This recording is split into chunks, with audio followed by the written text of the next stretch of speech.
자, 이번 시간에는 저번 시간에 이어서 적기 시정 조치죠. 요게 세 가지가 있습니다. 조금 이제 이게 우리가 저번 시간에 이제 순자본 비율 공부했는데, 요 순자본 비율이 100%가 안 될 때, 그 다음에 요게 50%가 안 될 때, 그 다음에 요게 0%가 안 될 때, 요렇게 세 가지로 나누죠. 그러면 요거를 우리가 경영을 좀 잘하라고 경영 개선, 요게 권고죠. 요게 권고. 그 다음에 요게 이제 요구 한 단계 올라가는 거. 그 다음에 이제 한 단계 더 올라가는 게 명령이죠. 이 첫 번째 시험 형태는 이제 어떤 게 출제가 되는 거니까 요거 세 가지를 물어요. 요거 권고, 요구, 명령. 다음 중 적기 시정 조치의 종류가 아닌 것은 박스형 형태로 보통 출제를 하는데 너무너무 쉬운 거죠. 요런 거 이제 넣어놓고 엉뚱한 그런 말을 만들어냅니다. 그래서 뭐 그런 거는 절대로 뭐 틀릴 수도 없는 문제고. 두 번째는 이제 요건이겠죠. 순자본 비율은 요거 100% 외우셔야 되고, 요거 이제 50% 외우셔야 되고, 요거 0% 외우셔야 되고, 이제 그런 거죠. 그 다음에 이제 여기 0%가 안 되면은 요거는 금감원장에게 이제 보고할 의무가 있죠. 요거 우리가 저번 시간에 공부했습니다. 근데 제가 별도로 외울 필요 없다 그랬죠. 요게 이제 권고가 되면 저절로 보고해야 되니까. 이게 어디 있는 거니까 그 55페이지 제일 위에 보시면 동그라미 2번에 보고 시기 거기에 있는 거거든요. 순자본 비율이 100% 미만이 된 경우에는 지체 금감원장에게 보고하여야 한다. 가로 속에 작은 글씨로 옛날 영업용 순자본 비율이 있는데 그거는 이미 바뀐 지가 한 7, 8년 된단 말이죠. 그래서 작은 글씨 그거는 출제가 안 될 겁니다. 영업용 순자본 비율은 요게 150, 요게 120, 요게 100%거든요. 그거는 무시하시고 우리는 그냥 순자본 비율로 가자. 이제 이런 이야기죠. 자, 그 다음에 오늘 하는 거는 뭔가 하니까 5번에 보시면 경영 실태 평가. 요거는 이제 순자본 비율하고는 또 다른 거죠. 이 회사의 경영을 이제 평가하는 겁니다. 그래서 요거는 5등급을 매기는 거죠. 경영 실태 평가 해가지고. 공통 부분이 있는데, 요런 것도 앞으로는 출제를 할 겁니다. 제가 보기에는. 그 제일 밑에 보면은 공통 부분, 이 회사가 자본이 적정하냐, 수익이 많이 발생하느냐, 내부 통제를 잘하고 있느냐. 그러니까 요게 사지선다용으로 출제하기가 굉장히 좋지 않습니까? 공통 부분이 세 가지 있다. 다음 중 경영 실태 평가하는데 공통 부분에 해당하지 않는 것은 충분히 출제가 가능합니다. 그 다음에 이제 업종별로 뭐 유동성이 좋으냐 넘겨보시면 안전하냐 뭐 이런 건데 요거는 제끼셔도 되겠죠. 자, 그러면 5등급까지 매겨서 1등급이 제일 좋다는 이야기입니다. 그럼 요게 4등급이 안 되면 여기에 해당돼요. 4등급이 안 되면 여기 요 위에 되고, 그 다음에 요거는 이제 보고 의무는 여기 하고, 요거는 이제 이 회사가 3등급 이상은 받았죠. 좋은 회사입니다. 근데 문제가 이 회사는 자본이 굉장히 취약해가지고 다른 거는 다 좋은데 자본이 지금 4등급 이하라는 이야기죠. 요럴 경우에도 권고의 대상이 돼요. 그러니까 요런 거 외우셔야 되고, 요거는 뭔가 하니까 이 회사가 아예 부실금융기관입니다. 요거는 이제 별도 요건이 있는데 우리 책에는 그게 나와 있지 않으니까 우리가 이제 외울 필요는 없는 거죠. 그러면은 순자본 비율 따로 외워야 되고 경영실태평가 따로 외우고 이제 이렇게 되는 거죠. 이렇게 이제 하시면 되고, 그러면 이제는 그야말로 이제 금융위원회에서 뭡니까? 요거 할까요? 적기 시정 조치죠. 뭔가 시정하라고 조치를 내릴 수가 있는데 요게 골치 아파요. 그런데 이게 자주 출제가 되거든요, 이게. 그러니까 이제 여기 있는 것들 좀 외우시고, 그 다음에 여기 있는 것들 외우시고, 그 다음에 여기는 6개월 영업 정지입니다. 요거는 이제 쉽게 외울 수가 있죠. 그 다음에 영업의 양도 다른 데 넘겨라는 거죠. 영업 양도. 일부 양도하라, 전부 양도하라 다 마찬가지예요. 영업 양도 명령을 내릴 수가 있다. 요거 두 가지는 꼭 아셔야 되고, 그러면 시험에 요렇게 보통 출제를 한다든지 이렇게 보통 출제를 해요. 그러니까 요거 두 가지만 외우셔도 답을 맞출 수 있는 경우가 많습니다만, 그래도 만전을 기하기 위해서 여기 있는 것들도 좀 감을 가지셔야 되고, 여기 있는 것들도 좀 감을 가지셔야 되겠죠. 요게 어렵습니다. 요게 좀 많기 때문에 좀 어려워요. 자, 그 다음에 이거 말고 우리가 저번 시간에 공부한 레버리지 비율이 있죠. 요거는 출제는 잘 안 되는데, 그래도 외우기는 편해요. 여기 이제 911 이렇게 외우면 되거든요. 여기 무슨 소리인지는 제가 조금 이따 말씀드릴게요. 근데 요거는 이제 11, 13이고 요거는 그런 게 아예 요건이 없는데 요 레버리지 비율은 출제가 거의 안 되고 요게 오히려 출제가 당연히 많이 되는데 참고로 알아놓으시라는 거죠. 하도 이 부분은 중요하기 때문에 이 레버리지 비율도 출제하려고 하면은 뭐 하는 거죠. 그래서 말씀드립니다. 자, 한번 확인해 볼까요? 56페이지 1번의 경영 개선 권고 동그라미 1번 100% 나왔고 2번 3등급 자본 적정성 4등급 나왔죠. 동그라미 3번은 제끼셔도 되고 4번 나왔네요. 2년 연속 적자이면서 레버리지 비율이 900%를 초과하는 경우 5번 레버리지 비율이 1100%를 초과하는 경우 그래서 911 제가 말씀드린 게 이겁니다. 900% 1100% 이러면 외울 수가 있죠. 요거는 이제 2년 연속 적자이면서 900% 초과하는 거고 이제 이렇게 되는 거죠. 자, 그러면 적기 시정 조치가 나오는데 1번 인력 및 조직 운영의 개선, 2번은 넘어가시고요. 3번 전포 관리의 효율화, 4번 부실 자산 처분, 그 다음에 7번 자본금의 정액 또는 감액, 8번 특별 대손 충당금의 설정, 뭐 이런 것들인데 이거를 감을 가지시라는 거죠. 이걸. 그 다음에 2번 경영 개선 요구, 동그라미 1번 50%, 2번 4등급 이하. 그 다음에 4번 보니까 2년 연속 적자이면서 레버리지 비율은 1100%, 그 다음에 5번은 2년 연속 적자 요건은 없죠. 그냥 1300%. 그래서 제가 11, 13 말씀드렸는데 같이 알아놓으시는 게 좋을 겁니다. 이 부분은 자세하게 해야 되거든요. 자, 그 다음에 경영 개선 요구의 적기 시정 조치는 동그라미 2번에 점포 폐쇄, 그 다음에 3번 조직의 축소, 5번에 임원진 교체 요구, 뭐, 요런 것 정도 꼭 외우시기 바랍니다. 오른쪽에서 3번 경영 개선 명령. 1번, 2번 말씀드렸고, 거기 보면은 이제 4번이 있죠. 영업 양도가 있는데, 전부 양도, 일부 양도 다 포함됩니다. 영업 양도 무조건 포함되고, 그 다음에 6번에 6개월 이내의 영업 정지, 뭐, 요 정도 하시면은, 아마 대비가 되지 않을까 생각이 드네요. 자, 4번은 뭔가 하니까 여기 이제 유예가 가능하다는 거죠. 이제 이런 요건에 해당된다고 해가지고 항상 이런 적기 시정 조치를 내려야 되는 건 아니라는 겁니다. 요게 이제 유예제도가 있다는 겁니다. 그래서 요거는 유예제도가 있느냐 없느냐 그것만 물어보거든요. 그러니까 있다는 것만 아시면 돼요. 한번 읽어보겠습니다. 금융위원회는 경영개선 권고, 요구, 명령의 요건에 해당하는 경우라도 자본의 확충 또는 자산의 매각 등으로 단기간 내 적기시정 조치 요건에 해당되지 아니하게 될 수 있다고 판단되는 경우에는 일정 기간 동안 조치를 유예할 수 있다. 유예 제도가 있다. 뭐 그 정도 보시면 되겠네요. 자, 그 다음에 4번. 이제 이런 상황이 벌어지면은 이 회사 대표이사는 앞으로 우리 회사는 이런 식으로 개선책을 하겠습니다 해가지고 이제 그걸 금감원장에게 제시합니다. 금융위원회에 바로 제출하는 게 아니에요. 금감원장에게 제출하면은 또 금감원장은 또 금융위원회에 보고 올리겠죠. 그럼 금융위원회에서 이제 최종적으로 결정하면은 다시 또 금감원으로 이제 내려보내고 이런 메커니즘이란 말이죠.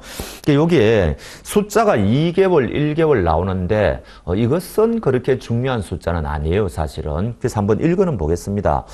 적기 시정 조치를 받은 금융투자업자는 당해 조치일로부터 2개월의 범위 내에서 당해 조치권자가 정하는 기한 내에 당해 조치의 내용이 반영된 경영 개선 계획을 감독원장 밑줄하고 이 고약하게 시험에 내면은 감독원장 자리에 금융위원회라고 틀리게 낼 때도 있습니다. 그러니까 감독원장에게 일단 한다. 요거부터 이제 아시고요. 그러면은 이제 최종적으로는 금융위원회가 결정한다 그랬죠. 1개월 이내에 승인할 거냐 말 거냐 이제 결정을 하고 승인을 해주면은 요 권고의 경우에는 6개월 이내에 약속을 지켜야 됩니다. 요거는 1년 이내에 약속을 지켜야 돼요. 요거는 아예 금융위원회가 기간을 별도로 정해줍니다. 그래서 6개월, 1년, 그 다음에 금융위원회가 정하는 기간 요렇게 되는 거죠. 자, 넘어가겠습니다. 그 다음 이제 끝났어요. 이제 드디어 이 방대한 것이 끝났습니다. 여러분들이 이제 달달달달 외우셔야 되는 거고요. 그 다음에 요거하고는 별도로 이 긴급 조치가 또 간혹 출제가 됩니다. 요거는, 요것만큼은 출제가 자주 되는 거는 아닌데, 이제 일정한, 거기 보면은 대표적인 긴급 조치의 내용이 뭔가 하니까, 동그라미 1번, 2번, 3번 넷째 줄에요. 투자자 예탁금의 일부나 전부를 투자자들에게 돌려주어라. 이렇게 금융위원회가 명령을 내릴 수 있다는 거죠.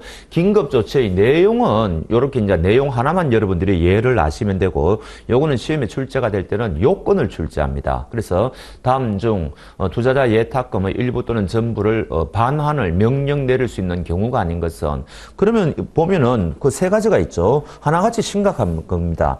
1번 발행한 어음 또는 수표가 부도가 되거나 은행과의 거래가 정지되었다. 심각하죠.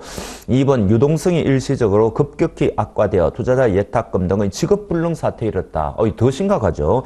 3번 휴업 또는 영업의 중지 등으로 돌발 사태가 발생하여 정상적인 영업이 불가능한. 하나같이 다 심각하죠. 그러니까 요거는 긴급조치는 요 1번, 2번, 3번을 이제 외운다기보다는 4번 해가지고 이제 뭐가 출제가 되는 거니까 이런 식입니다. 영업용 순자본 비율이 100%가 안 되는 경우, 뭐 50%가 안 되는 경우, 0%가 안 되는 경우, 그러니까 여기 있는 것을 이쪽에 슬쩍 옮겨 놓는단 말이죠. 그럼 이게 이제 정답이 되는 거죠. 그러니까 이 문제가 만약에 나오면은 이것도 그냥 거저먹기다, 이런 종류의 문제입니다. 근데 심심찮게 출제가 돼요. 그래서 요 긴급 조치는 알아놓으시기 바랍니다. 자, 이제 끝났네요. 위험 관리로 넘어가 보도록 하겠습니다. 위험 관리는 뭐 썩 자주 출제되는 부분은 아닌데 그래도 잊을만 하면 출제가 되니까 요것도 알아놓으셔야 됩니다. 근데 요거는 두 가지만 아시면 돼요. 이제 회사가 리스크 관리를 할 때 첫 번째는 최종적인 책임 부서가 어디냐, 지금 이거 물을 수 있거든요. 위험 관리. 첫 번째는 이사회라는 겁니다. 그래서 요 이사회 자리에 틀림없이 주주총회가 나와요. 근데 벌써 우리가 여러분들이 법규 파트에서 주주총회가 정답인 건 없습니다. 우리가 이제 회사법은 나중에 이제 별도로 공부를 해야 되겠지만 자본시장법에서는 주주총회가 나오는 경우가 없어요. 직무윤리에도 마찬가지고요. 여하튼 주주총회가 정답이다 이렇게 하시면 되고, 이사회가 최종적인 책임 부서다. 이제 그걸 보시면 되는 거죠. 두 번째는 이제 포인트가 뭔가 하니까 이 회사가 모 회사다, 그다음 자회사다 이럴 경우에 위험을 별도로 관리해야 되느냐, 아니면은 연결해가지고 하나의 회사처럼 관리해야 되느냐. 요거 연결입니다. 요거를 뭐 분리라고 한다든지 뭐 이러면 틀린다는 거죠. 요거 둘 중에 하나가 출제가 돼요. 그러니까 굉장히 쉬운 부분이죠. 자, 그래서 한번 봅시다. 1번의 개요. 동그라미 1번. 금융투자회사는 리스크의 평가 및 관리를 최우선 과제로 인식하고 독립적인 리스크 평가와 통제를 위한 리스크 관리 체제를 구축해야 된다. 뭐 혹시 이런 게 지문에 나오면 뭐 틀릴 리가 없잖아요. 그냥 넘어가시면 되고. 그 다음에 가로 2번에 금융투자업자는 각종 거래에서 발생하는 재반 위험을 적시에 인식, 평가, 감시, 통제하는 등 위험 관리를 위한 체제를 갖추어야 된다. 뭐 당연한 거죠. 그 밑에 마찬가지로 위험을 효율적으로 관리하기 위하여 부서별, 거래별 또는 상품별 위험 부담 한도, 거래 한도 등을 적절히 설정, 운영하야 한다. 이런 게 틀릴 리가 없잖아요. 그 다음에 있죠. 또한 금융투자업자는 주요 위험 변동 상황을 자회사와 연결하여, 이제 요게 포인트라는 거죠. 자회사와 연결하여, 요게 이제 핵심이라는 거죠. 요 자리에 요거를 이제 분리라고 해가지고 틀리게 출제한다는 겁니다. 그 다음에 그 밑에 이사회 나오죠. 최종적인 책임 부서가 이제 이사회 해가지고 뭐 여러 가지를 심의 결정하죠. 뭐 몇 번까지 있습니까? 뭐 4번인가까지 있는데 내용은 전혀 뭐 외우실 필요도 없다는 겁니다. 이사회만 아시면 돼요. 나머지는 다 넘어가겠습니다. 그 다음에 다음 페이지로 넘어가죠. 이제 외환 건전성이 있는데 이게 외화 자산을 이제 일정 비율 이상 잘 뭐 좀 구분해 가지고 관리를 잘하라는 거죠. 첫째 줄에 외화 자산 및 외화 부채를 각각 잔존 만기별로 구분하여 관리해라. 뭐 이런 게 있는데 요거는 우리가 이제 별도의 그 자격증 시험도 있고 하니까 요것도 출제 안 됩니다. 근데 혹시나 싶어서 이거 만약에 출제가 되면 제가 또 좀 그렇죠. 그래서 이제 말씀은 드리는데 동그라미 1번은 잔존 만기가 3개월 이내의 경우에 그 자산 비율이 부채에 대해서 자산 비율이 어느 정도 이상이어야 되느냐. 그 다음에 동그라미 2번은 가로 속에 보니까 잔존 만기 7일 이내는 어느 정도 돼야 되느냐. 그 다음에 작은 글씨 뒷부분 보면 잔존 만기 1개월 이내는 어떻게 해야 되느냐. 그러니까 우리 책에 세 가지가 있어요. 잔존 만기 3개월 이내, 잔존 만기 1개월 이내, 잔존 만기 7일 이내 그렇거든요. 그렇거든요. 그럼 3개월 더 보면은 100분의 80 이상이죠. 그다음 1개월을 보면 그게 부채가 자산을 초과하는 비율 100분의 10 이내를 한다는 말은 거꾸로 이야기하면은 1번처럼 표현한다면 요거는 100분의 90 이상이라는 뜻입니다. 그 다음에 작은 글씨 앞에 잔존 만기 7일 이내 보면은 100분의 0이라고 되어 있잖아요. 요거를 동그라미 1번식으로 표시하면은 100분의 100 이상이 되는 거예요. 그러니까 100분의 80, 100분의 90, 100분의 100 이렇게 되는 거죠. 그렇게 이제 일단 출제가 되면은 여기서 출제할 수는 있는데 이때까지 출제되는 경우를 못 봤다는 이야기죠. 넘어가셔도 되겠습니다. 자, 이제 업무 보고 및 경영 공시로 넘어왔는데, 그 가로 1번은 업무 보고서를 이 3개월, 6개월, 9개월, 12개월 정기적으로 이제 작성해가지고 사업기간, 기간 경과 후 45일 이내 금융위원회에 제출해야 된다는 거 아닙니까? 그래서 나중에 가보면은 우리가 이제 유통시장 공시도 가는데, 그거 가봐도 45일이 또 나오거든요. 일단 요거는 요것도 거의 출제가 안 됩니다. 근데 그 밑에 보면은 이게 골치 아파요. 경영 공시라는 게 있지 않습니까? 요거는 이제 금융기관에, 옛날 우리가 금융기관 구조조정을 많이 했잖아요. 그래서 이때 금융기관에 대해서 이제 투자자들이 알아야 된다 그래가지고 정기적으로도 이거 공시해야 되고, 그 다음에 이제 수시로도 이거 공시해야 되거든요. 그래서 요 수시 공시 중에서 만약에 이 회사가 부실 채권이 많이 발생했다면 어느 정도 돼야지 공시해야 되느냐, 이런 거거든요.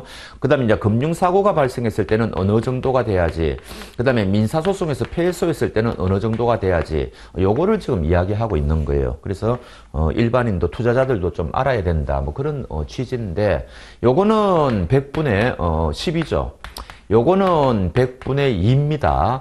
요거는 100분의 1이에요. 그래서 만약에 출제를 한다면 당연히 숫자를 바꿔서 출제를 할 건데, 이 부분도 마찬가지입니다.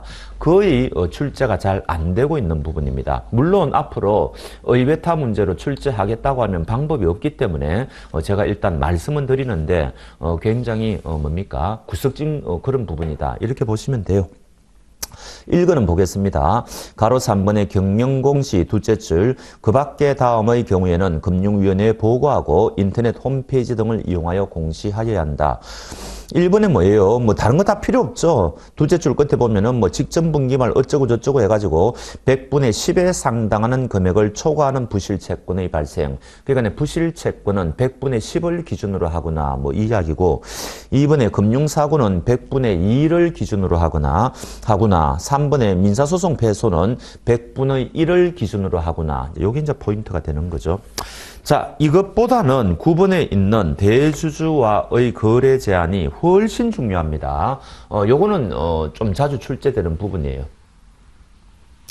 자, 이거 아닙니까? 이 금융투자업자와 대주주가 거래하면은 판판이 대주주에게 유리한 쪽으로 거래가 일어날 거 아닙니까? 그러니까 이거 거래를 제한시키겠다, 이제 이런 이야기죠. 요게 이제 세 가지가 있어요.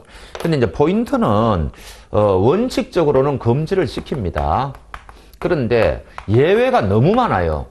이거 외울 것도 없이 예외가 굉장히 많다고만 아시면 됩니다. 그래서 이제 첫 번째는 대주주가 이제 소유한 정권, 대주주 발행, 소유라고 표현이 되어 있습니까? 대주주 발행 정권은 소유할 수 없다, 이렇게 되어 있죠. 모든 정권이에요. 이거는 대주주 발행한 모든 정권은 원칙적으로 소유가 금지된다. 근데 예외가 많다 그랬죠. 그럼 시험에는 금융투자업자는 대주주가 발행한 정권을 절대로 소유할 수 없다, 이런 거 틀렸다는 거죠. 그런 식으로도 출제를 하니까 하여튼 예외가 많다. 아니, 업자가 돈을 빌려줬는데 상대방이 담보를 줄 거 아닙니까? 그런데 대주주가 발행한 정권을 주더라. 그럴 경우에는 우리 법에 이거 정권 소유할 수 없기 때문에 못 받겠다, 이렇게 하는 거는 이상하죠. 그럴 때는 담보니까 받아야 될 거 아닙니까? 그런 식으로 굉장히 많은 이제 예외가 있다는 거죠.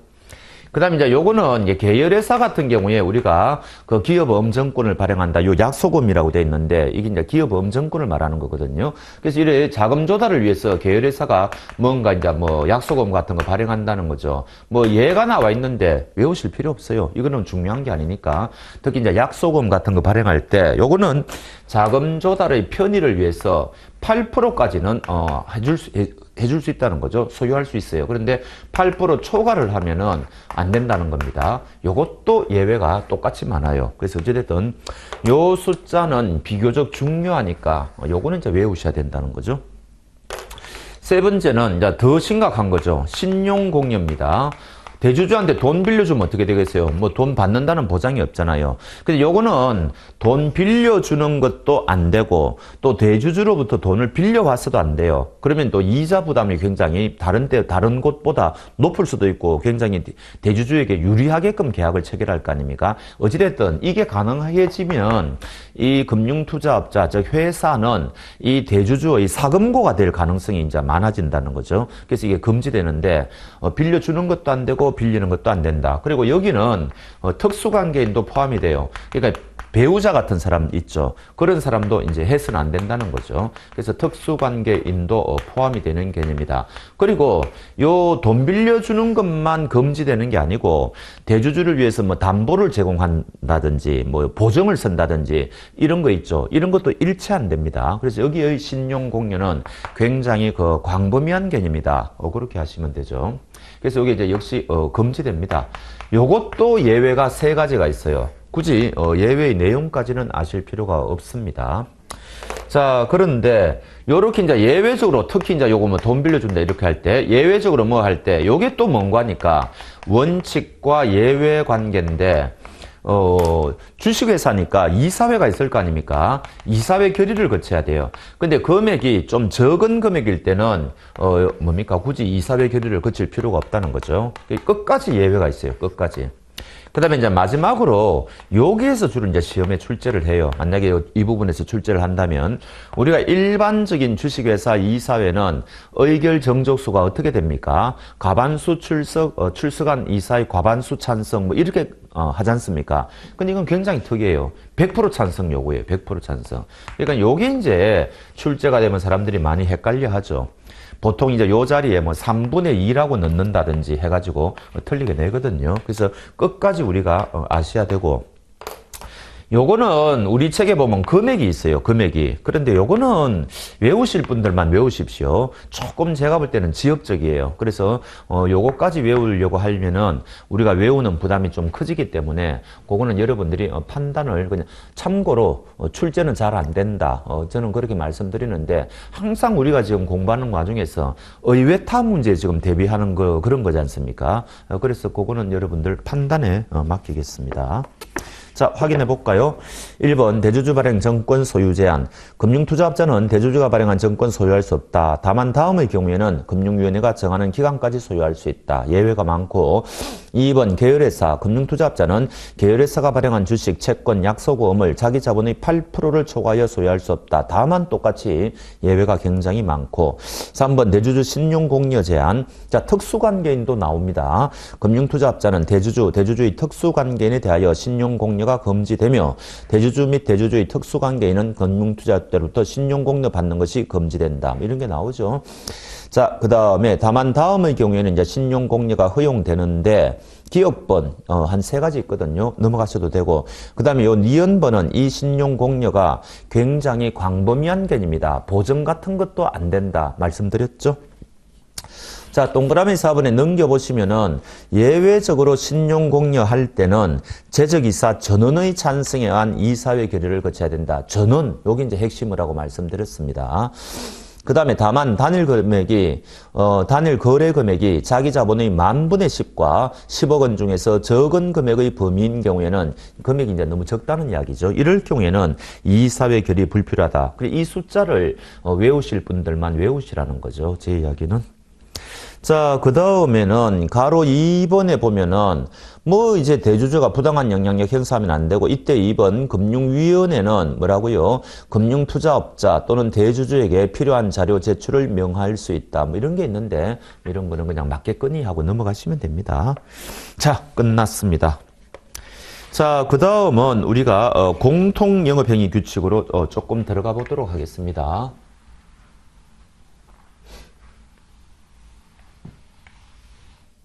이제 우리가 6가지 모든 금융투자업자가 지켜야 되는 룰을 이제 공부하는 거죠. 근데 요게 직무윤리하고 많이 겹치게 돼 있어요. 우리가 한 30%, 40%는 이미 공부한 것들입니다. 그냥 복습 차원에서 한번 보겠습니다. 자, 첫 번째는 뭐냐? 신의성실의 원칙이 나오죠.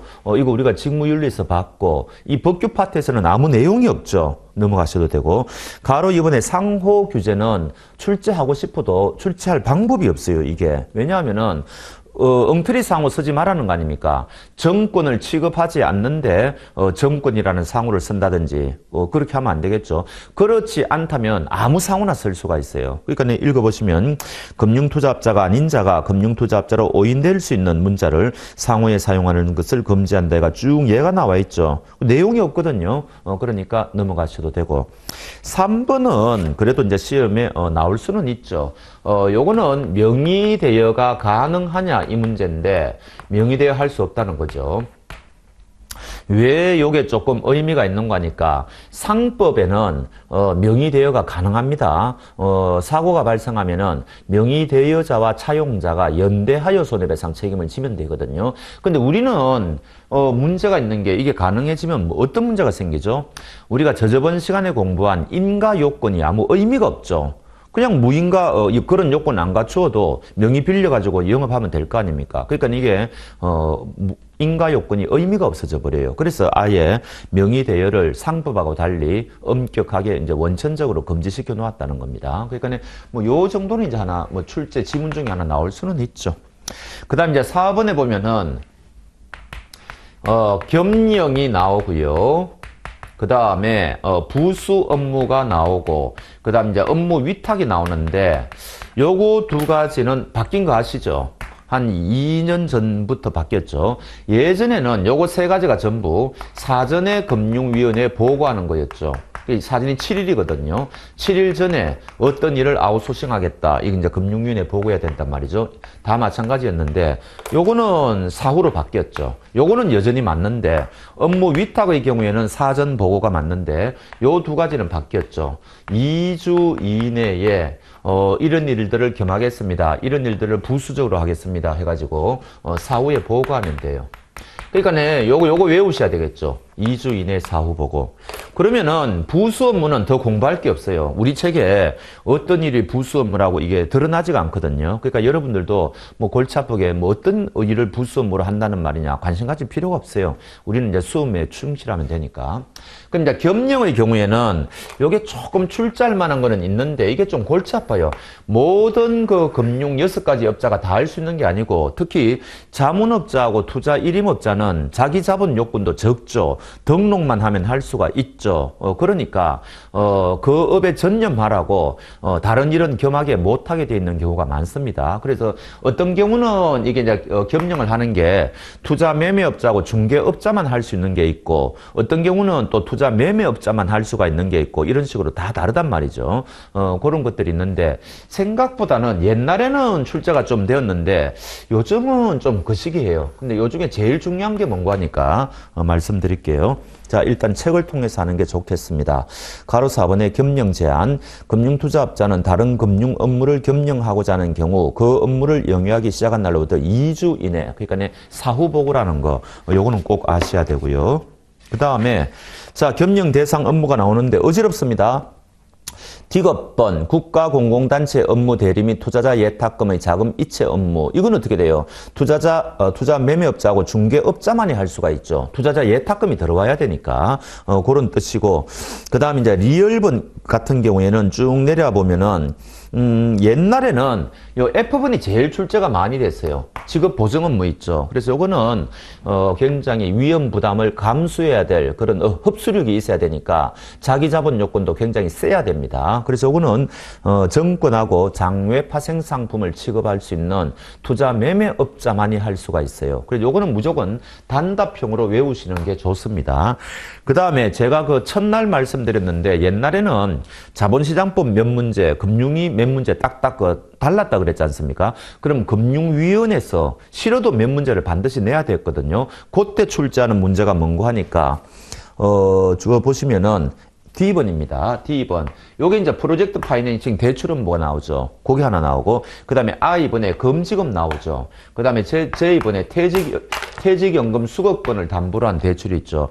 요거 세 가지는 여러분들은 이걸 아실 수가 없는데 책이 이렇게 돼 있기 때문에 옛날 책에는 요게 금융위 규정이라고 돼 있었어요. 그래서 금융위 규정에서 문제를 낼 때는 요거를 이제 좀 내곤 했습니다. 그런데 요즘은 법규하고 금융위 규정하고 합해가지고 이제 20문제를 내니까 반드시 금융위 규정에서 몇 문제를 낼 필요가 없거든요. 그러니까 옛날보다는 중요도가 현격하게 떨어졌는데 그래도 그 옛날에 기출문제가 있으니까 제가 말씀드리는 겁니다. 그래서 그 D번에 프로젝트 파이낸싱 관련 대출 업무, 그 다음에 I번에 금지금의 매매 중개 업무, J번에 퇴직연금 사업자로서 퇴직연금 수급권을 담보로 한 대출 업무, 요것도 겸용할 수 있다. 박스형 문제로 보통 나와요. 옛날 기출문제 보면 참고로 해 놓으십시오.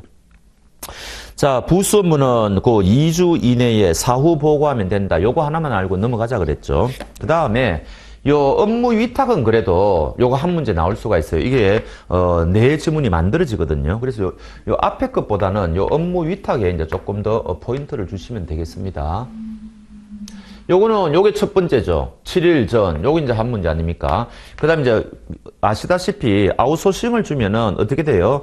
이제 회사가 핵심 역량의 비용을 줄여가면서 집중할 수 있다는 거 아닙니까? 그래서 요것도 옛날에는 A 회사하고 B 회사하고 이제 위탁 계약을 체결했을 때 그 두 가지로 나누었어요. 옛날이라고 하면 이거는 이제 3년밖에 안 됩니다. 요게 이제 핵심 업무라는 거 하고요.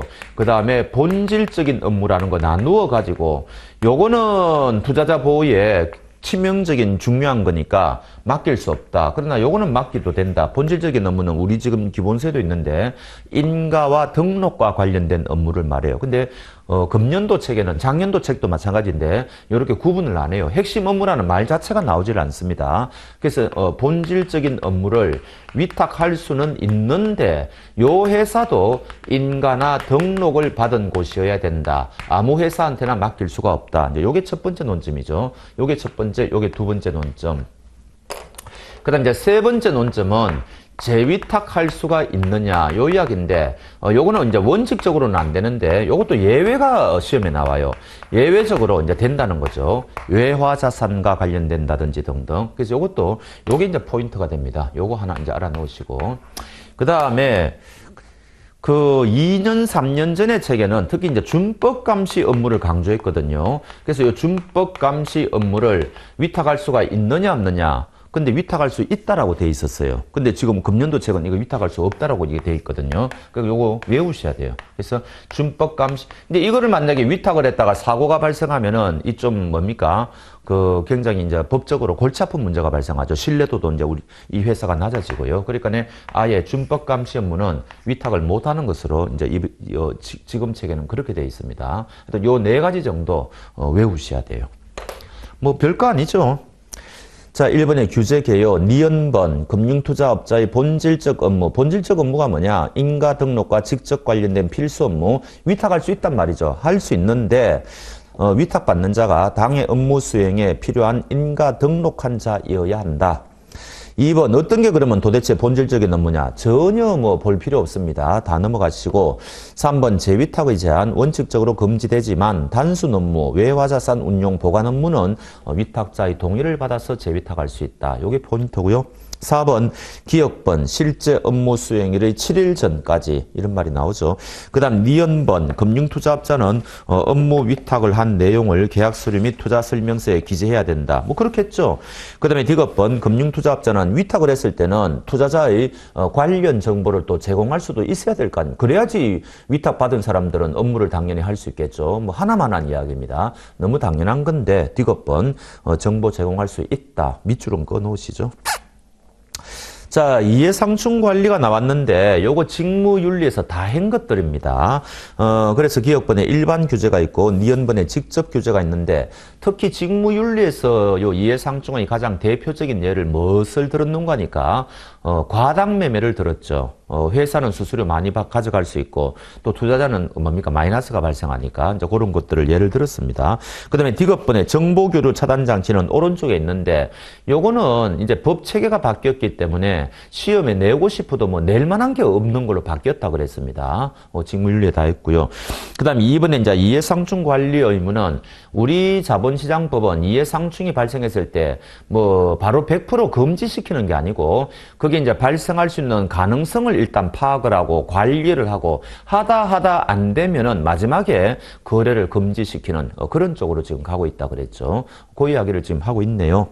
그래서 뭐 우리가 직무윤리에서 다 했던 것들이기 때문에 여기서는 별도로 말씀은 안 드리겠습니다. 자, 기억번 둘째 줄 끝에 뭔가 이해상충 발생 가능성이 있는지 없는지 회사는 파악할 수 있어야 된다. 뭐 그런 말이 나오고 니은번 그러면 이제 문제가 있을 때는 투자자에게 사전에 알린다는 말은 투자자로부터 뭐 승인을 받는다. 뭐 이런 것까지 사실은 포함된 의미입니다. 여기 투자자로부터 승인 받는다 이런 말은 없잖아요. 그래도 사전에 알린다는 말은 투자자가 오케이 이제 그런 거를 받아야 된다는 이야기겠죠. 그 다음에 이제 뭐 또 이제 투자자 보호에 문제가 없는 수준으로 뭔가 노력해야 되고 그게 안 될 때는 D급번 거래를 해서는 안 된다. 넘어가겠습니다. 8번에 정보교류 차단 장치. 이제 옛날에는 이거죠. 옛날에는 이 한 회사가 여러 개 업을 다 할 수 있으니까 6가지 업을 다 할 수가 있으니까 그러면 이제 필연적으로 이쪽에 A 업무하고 B 업무가 이해가 어긋날 수밖에 없는 거죠. 이쪽은 뭐 집합 투자, 이쪽은 뭐 투자 매매업 중개업. 회사가 플러스가 발생하면 이쪽은 이제 마이너스가 발생하자. 제로섬 게임이니까. 그러면은 이쪽에 정보 넘기면 안 된다.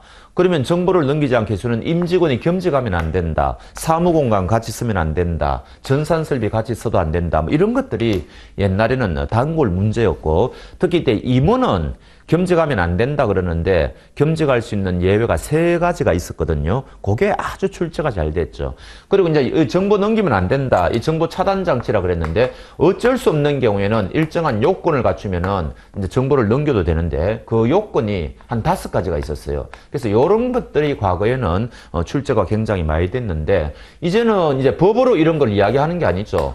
내부 통제 기준에 따라서 회사가 알아서 관리하라. 그 대신에 요 기준 속에는 반드시 이러한 것들은 들어가야 된다. 이런 식으로 하고 있는 거죠.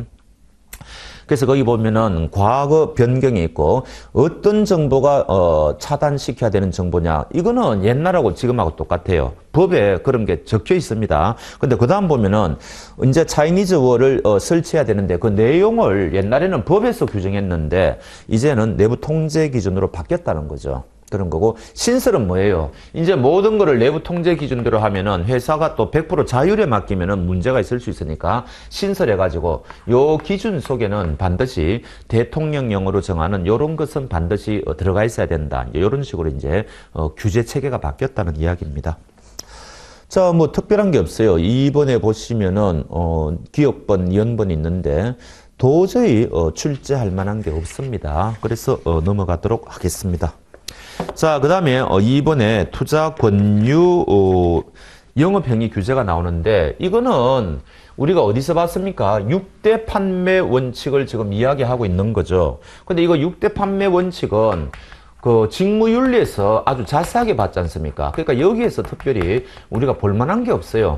그래서 그 1번에 보면은 투자 권유의 정의가 나오고, 그 뭐 특정인을 상대로 매매, 자문, 일임, 신탁 이런 체계를 권유하는 거고, 그 다음에 2번 적합성의 원칙 다 넘어가겠습니다. 기억번, 일반 전문, 확인. 근데 사실 직무윤리에서는 굉장히 자세했죠.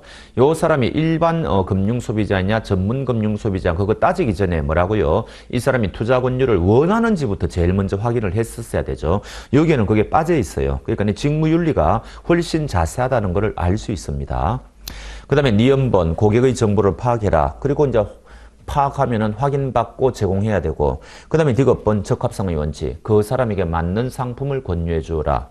그 다음에 3번의 적정성의 원칙, 고난도 상품이라 그랬죠. 자, 거기 보면 기억번에 고난도 상품이 나오는데, 요거는 이제 우리가 직무윤리에 없던 거니까 밑줄 한번 해보시죠. 파생상품, 파생결합증권, 그 다음에 사채 중에서 어쩌고저쩌고, 요게 이제 조건부 자본증권입니다. 그 다음에 그 밑에 보면 일정한 고난도 상품이죠. 금융투자상품, 일임계약, 고난도, 신탁계약인데, 요거는 우리가 저 뒤에 가면은 어차피 여러분들이 금소법에서 한 번 더 확인해야 되는 겁니다. 요거 212페이지라고 적어 놓으세요. 212페이지 한번 가보실래요? 적정성의 대상 상품이 나오거든요.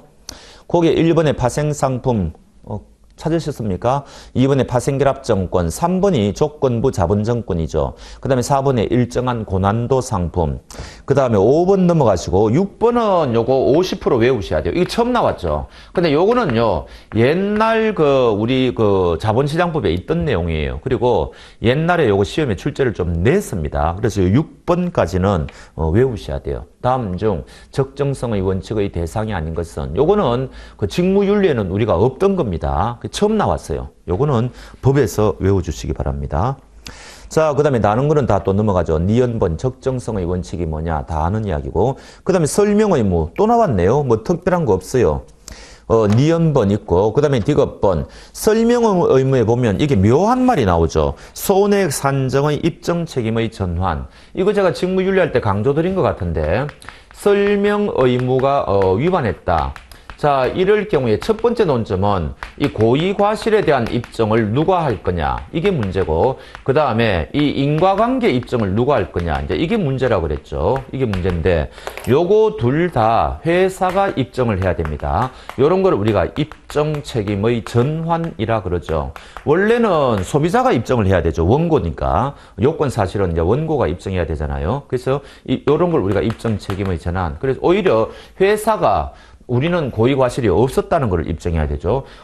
회사가 오히려 양자관계는 당신이 발생한 손해하고 이 설명의무 위반 간에는 인과관계가 없다. 이거를 회사가 입증해야 되죠. 근데 이게 문제가 뭔가 하니까, 요거는요, 금소법의 규정이 있어요. 요거는 자본시장법이에요. 그러니까 저 뒤에 이제 이게 금소법에 가보면은, 지금 한번 확인해 보실랍니까? 이 금소법에 가보면은 문제가 굉장히 고약한 문제가 하나 있어요. 저 뒤에 어디 가보시는 거니까 240페이지 1번 문제 한번 가보세요. 우리 기본서 뒤에 있는 문제는 조금 신경 쓰셔야 된다 그랬죠. 1번 보면은 금융소비자보호법에서 규정하고 있는 소비자보호장치가 아닌 것은 1번 위법계약 해지권 새로 들어왔죠. 2번 소액사건 분쟁조정 이탈금지 새로 들어왔죠. 3번 징벌적 과징금제도 새로 들어왔죠. 4번 손해배상금 추정. 요거는 금소법이 아니고 자본시장법이라는 겁니다. 그래서 이게 정답이에요. 그래서 저는 이 문제가 굉장히 좋지 않다고 보는데, 아니 이게 금소법에 있으면 어떻고 자본시장법에 있으면 어때요? 근데 이런 식의 문제가 우리 책 뒤에 있으니까 여러분들이 유념하시라, 이런 이야기입니다. 자, 그게 지금 71페이지 디귿번에 있는 거죠. 금융투자업자는 설명의무 위반으로 인해 발생한 일반 금융소비자의 손해를 배상할 책임이 있다. 이 경우 일반 금융소비자 손실액 전부를 손해액으로 추정. 이 말은 무슨 말입니까? 회사가 이 양자관계에 손해액하고 설명의무 위반 사이에 인과관계가 없다는 걸 입증 못하면은 투자자에게 발생한 손해 다 물어줘야 된다는 거죠. 그런 거. 부당권유 금지, 니은번이 너무너무 중요하다 그랬죠. 장외 파생 상품만 금지된다. 그 다음에 디귿번, 재건유 1개월 하고 다른 종류 다 했죠. 근데 요거는 니은번하고 디귿번은 법규 파트에서 출제가 될지 직무유예에서 출제가 될지 어딘지는 모르지만 무조건 출제된다고 보셔야 됩니다. 이건 매번 출제가 돼요. 간단하죠. 외워주시고. 그 다음에 리얼번, 미연번은 우리가 뭐라 그랬습니까? 요 두 가지는 위반하면은 설명 의무도 위반이 되고 부당권유 금지 여기에도 위반이 된다 그랬습니다. 요것도 직무윤리할 때 다 한 거고요. 복습이죠. 넘어가겠습니다. 자, 그 다음에 투자권유 준칙. 요거는 이제 기억번은 회사가 마구잡이로 투자권유를 하면 안 되고 준칙을 마련해가지고 하라는 거 아닙니까? 그런데 포인트는 디귿번입니다. 니은번의 둘째 줄이에요. 우리 입법자들이 정권하고 파생상품을 비교했을 때 당연히 파생상품이 더 위험하지 않습니까? 그래서 한 4가지 정도 차등을 두고 있어요. 투자권유 대행위는 파생상품 취급할 수 없지 않습니까? 뭐 그런 것도 하나고 이것도 마찬가지예요. 그래서 그다음에 우리가 조금 전에 말씀드린 이 지원 없습니까? 이 적정성의 원칙이 있죠. 이것도 정권에는 해당이 안 되잖아요. 파생 상품과 같이 위험한 상품에 해당이 되죠. 그다음 여기 또 나왔어요. 자, 읽어보겠습니다. 파생 상품 등에 대하여는 두째 줄입니다. 일반 투자자의 투자 목적 등을 고려하여 투자자 등급별로 차등화된 투자 권유 준칙을 마련해야 된다. 요거 시험에 잘 나와요. 정권에는 이런 제도가 없습니다. 파생 상품은 미리 고위험, 중위험, 저위험 이런 식으로 그 사람의 경험, 나이 등등을 이제 감안해가지고 상품을 투자 권유할 때 차등화 시켜 놓으라는 거 아닙니까? 요거 시험에 잘 나옵니다. 정권에 이러면 틀립니다. 그거 조심하시고. 투자권유 대행인은 뭐 우리 시험에 나오겠습니까? 뭐 대행인 시험이 별도로 있는데 일단 책에 있으니까 말씀은 드려볼게요. 2번에도 금지 행위가 있고 오른쪽에 5번에도 금지 사항이 있는데 이게 왜 이럴까요? 2번에 있는 거는 자본시장법에서 금지하고 있는 거고 5번에 있는 거는 이거는 금융위원회 규정에서 금지하고 있는 겁니다. 그리고 이 내용들 중에 또 일부는 금소법에도 가 있어요. 겹칩니다.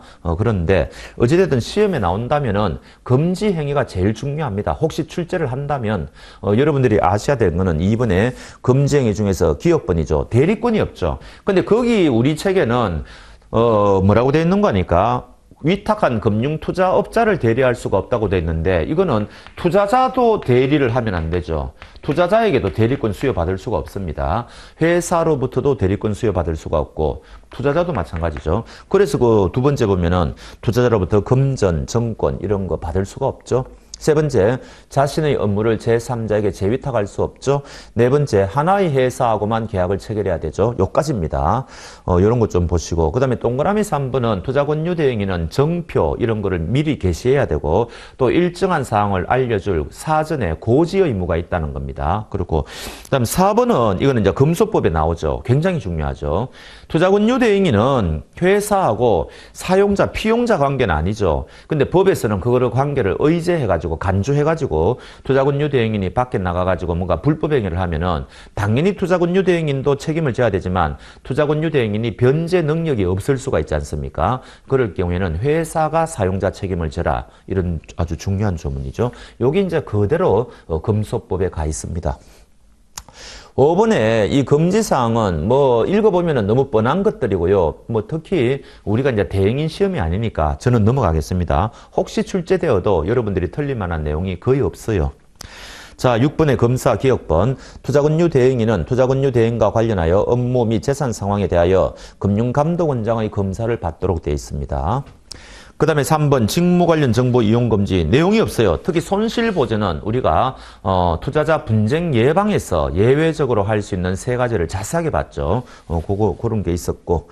그 다음에 이제 약관도 마찬가지입니다. 우리는 협회 규정에 제일 뒤에 가보면 약관이 나오거든요. 그러니까 법규 파트에서는 이 약관을 시험을 안 냅니다. 나중에 협회 부분에 이게 있는데 그래서 이것도 있기는 여기 있는데 그 기억본에 보면은 약관 만들고 바꿀 때는 뭐 사전에 신고해야 되는데 다만 다음의 경우에는 그럴 필요가 없다. 뭐 이런 거 나오잖아요. 쭉쭉 넘어가시면 되겠네요.